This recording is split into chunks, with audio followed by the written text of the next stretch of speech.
वास्तव में तो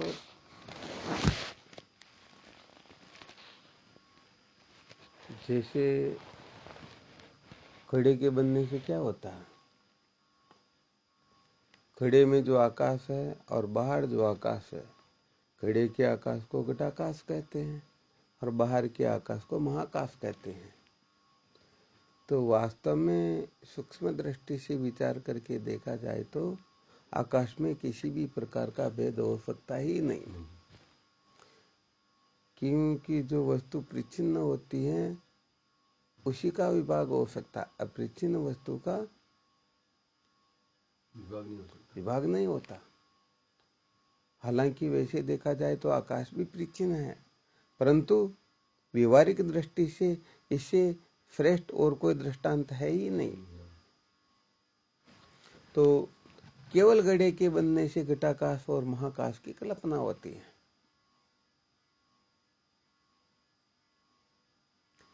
यहाँ पर साधकों को केवल मात्र इतना ही करना होता है कि ये घट जो है ना, केवल इसे मिथ्या समझना होता,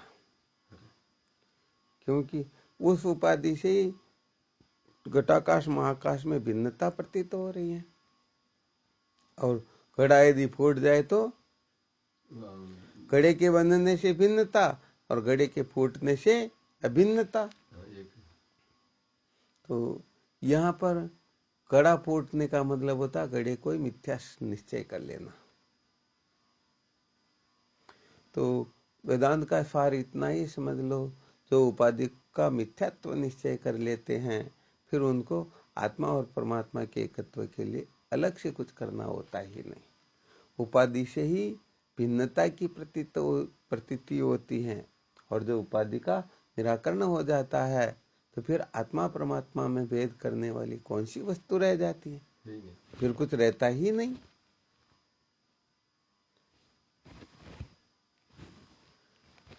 तो ये समझो एक प्रकार से वेदांत का सार हो गया है, क्योंकि सर्व वेदांत ग्रंथ आवरण भंगे प्रवृत्ता, समस्त वेदांत के ग्रंथ जो है न तो परमात्मा तत्व को प्राप्त करवाते हैं और न जगत का नाश करवाते हैं, केवल और केवल मात्र आवरण भंग करवाते हैं। आवरण भंग का मतलब इस बेवकूफी को निवृत्त करवा देते हैं।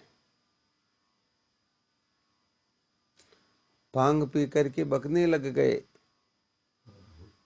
अरे मैं कहीं रास्ते में गिरा हुआ हूं, मुझे मेरे पलंग पर ले जा करके लेटाओ। अरे मैं शूद्र हूं, मुझे ब्राह्मण बनाओ। अरे वो पहले ही ब्राह्मण था, पहले ही पलंग पर लेटा हुआ था, वो तो भांग पीने से केवल नशे में बकवास कर रहा। उसका नशा उतार दो, न तो उसे ब्राह्मण बनाना है और न उसे पलंग पर लेटाना है। तो ऐसे ये विद्या रूपी जो नशा है, ज्ञान रूपी जो नशा है, केवल और केवल ज्ञान से इस नशे का निराकरण हो जाता है और ठीक ठीक बोध हो जाता है कि मैं सच्चिदानंद अद्वितीय ब्रह्म हूँ, मुझे आत्म चैतन्य से भिन्न कोई ब्रह्म वस्तु है ही नहीं। समस्त नाम रूपात्मक प्रपंच में मैं ही प्रकट हो रहा हूँ, मेरे से भिन्न किसी की सत्ता है ही नहीं। जब है ही नहीं तो कौन क्या हो सकता है। तो वेदांत का रहस्य तो केवल मात्र इतना ही है। अब ये बात समझ में नहीं आती तो फिर उनके लिए फिर अलग से कथन किया जाता है, वह समझ में नहीं आता तो फिर अलग से कथन किया जाता है, वह समझ में नहीं आता फिर उसे नीचे उतर करके उसके अधिकार के अनुसार कथन किया जाता है। तो ये सारा का सारा केवल और केवल मात्र इस अज्ञान रूपी बंधन से छुड़ाने के लिए है। अब साधक वहां अटक जाता है तो इसका जीवन पूरा हो जाता और ऐसे जन्मा ऐसे ही चला जाता है। इसलिए साधनों में न अटक करके अपने जीवन के लक्ष्य को पूरा का पूरा ध्यान में रही रखे, और लक्ष्य होना चाहिए केवल और केवल मात्र ज्ञान की निवृत्ति, जो वास्तव में देखा जाए तो है ही नहीं, अत्यंत तुच्छ है, जिसकी सत्ता ही नहीं, न तो जो श्रुति से सिद्ध हो सकता है न अनुभव से सिद्ध हो सकता है। हाँ, जहाँ जहाँ श्रुति माता में और अनुभव के द्वारा सिद्ध किया जाता है, वहां पर ये अज्ञानियों के अनुभव का अनुवाद मात्र होता है। वरना ब्रह्मवेता महात्मा की दृष्टि में अज्ञान अत्यंत तुच्छ है, अज्ञान की सत्ता ही नहीं है। यदि अज्ञान की सत्ता है तो विचार करके देख लो, अभी ज्ञान कहाँ पर है। ये ज्ञान तो अहमज्ञ, ये जो सिद्ध होता है ये तो अज्ञानियों का अनुभव है, ये महापुरुषों का अनुभव नहीं है। महापुरुषों के अनुभव में तो अज्ञान नाम की कोई वस्तु होती ही नहीं। तो अज्ञानियों का अनुभव प्रमाण नहीं हुआ करता। और श्रुति माता जो कथन करती हैं, बालकों के ऊपर दया करके, कृपा करके इनको भी आत्म तत्व का यथार्थ बोध हो, इसलिए जैसे माता पिता छोटे बच्चे को प्रसन्न करने के लिए तोतली भाषा में बोलकर उनको प्रसन्न कर देते हैं, उसी प्रकार से श्रुति माता भी बालकों का ध्यान रख करके उनके अधिकारानुसार कथन कर देती हैं। परंतु उसका वास्तविक तात्पर्य जो है, हाँ, ये तो फिर महापुरुष ही समझा सकते हैं। ये बालक लोग तो वहीं अटक जाते हैं। माता पिता बच्चे की सुरक्षा के लिए उसे झूठ बोल करके कह देते, अरे बेटे गली में मत जाना, वहां भूत रहता है। वो जानते कि भूत नाम की कोई वस्तु होती ही नहीं। आज दिन तक किसी ने बागड़ देखी ही नहीं, कह दिया गया अरे वहां बागड़ रहती है, तो बच्चा जाएगा, डर जाएगा। तो डराना क्यों? ताकि वो गली में न जाए, चूहे के बिलों में हाथ न डाले। हो सकता है उसमें सर्प बिच्छू आदि जहरीले जानवर हो, उसे काट लेंगे तो माता पिता को बड़ी तकलीफ हो जाएगी। तो ऐसे श्रुति माता साधकों के अधिकारानुसार रोचक भयानक आदि उपदेश करती हैं, परंतु कल्याण तो यथार्थ उपदेश से ही होता है। और वो यथार्थ उपदेश शंकर अद्वैत वेदांत कहलाता है। इसका श्रवण मनन निधिध्यासन करके जीव सदा सदा के लिए कृतार्थ हो जाता, फिर इसको कुछ भी करना, जानना, पाना, छोड़ना शेष रहता ही नहीं। हाँ, ज्ञान की भ्रांति तो क्या, भ्रांति की भ्रांति भी नहीं रहती है। हाँ, भ्रांति का भी भ्रम होता है। तो कुल मिलाकर के जब तक ठीक ठीक समझ प्राप्त नहीं होती है, तब तक ये जीव दीनहीन बना रहता है। और जब ठीक ठीक समझ जागृत हो जाती है तो हाँ, फिर तो तत्केन कम पश्येत है।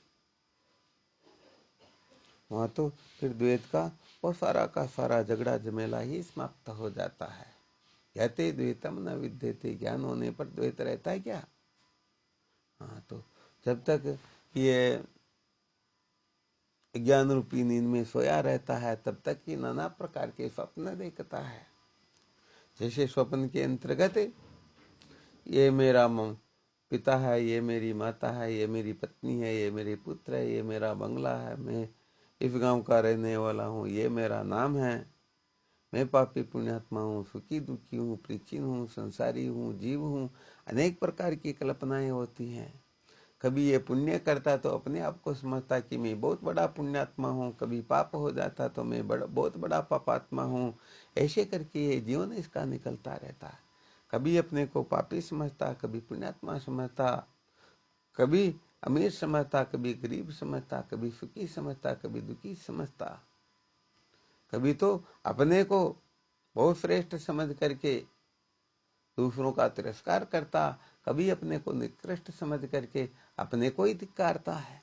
ऐसे ही नाना प्रकार की कल्पनाएं ये जीवन आदि काल से इस अविद्या रूपी स्वप्न में हाँ अनुभव करते आ रहा, परंतु सचमुच में ये सारी की सारी कल्पना मात्र होती है।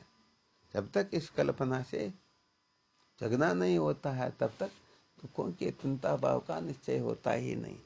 तो यह केवल मात्र जगना होता, जगने का नाम ही भगवत प्राप्ति है। जग गए तो समझो भगवत तत्व का साक्षात्कार हो गया, और नहीं जगे तो मोह निशा सब सोवन आ रहा, देखे स्वप्न अनेक प्रकारा। सब मोह की नींद में सोए हुए हैं और अनेक प्रकार के स्वप्न देख रहे हैं। तो कुल मिलाकर के इस स्वप्न से जगना होता है, कुल मिलाकर के अज्ञान को निवृत्त करना होता है। कुल मिलाकर के ये जो ब्रह्म बैठा हुआ है, इस ब्रह्म का श्रुति युक्ति अनुभूति से, शास्त्राचार्य स्वानुभव, इन तीनों की संगति से इनका निराकरण करके सदा सदा के लिए कृतार्थ होना होता है। तो कुल मिलाकर के ठीक ठीक समझ तो इतनी ही है, केवल इतना ही जानना है। ये जानने में नहीं आता उनके लिए फिर ये अनंत ग्रंथ, अनंत साधन है, इसमें जीव उलझा हुआ रहता है। जो विवेक रूपी नेत्र से अंधा होता है, वो कहीं पर भी अटक करके अपने जीवन को वहीं पूरा कर लेता, सोचता कि मैं कृतार्थ हो गया हूँ, मैं धन्य हो गया हूँ। अरे अनंत की दृष्टि से देखा जाए तो इन कल्पनाओं का कोई औचित्य नहीं होता है। तो कुल मिलाकर के ये कल्पना जो होती है, कल्पना के द्वारा कट जाती हैं। अपना स्वरूप तो अवांग मनस गोचर है और उसका साक्षात्कार ही जीवन का सार है।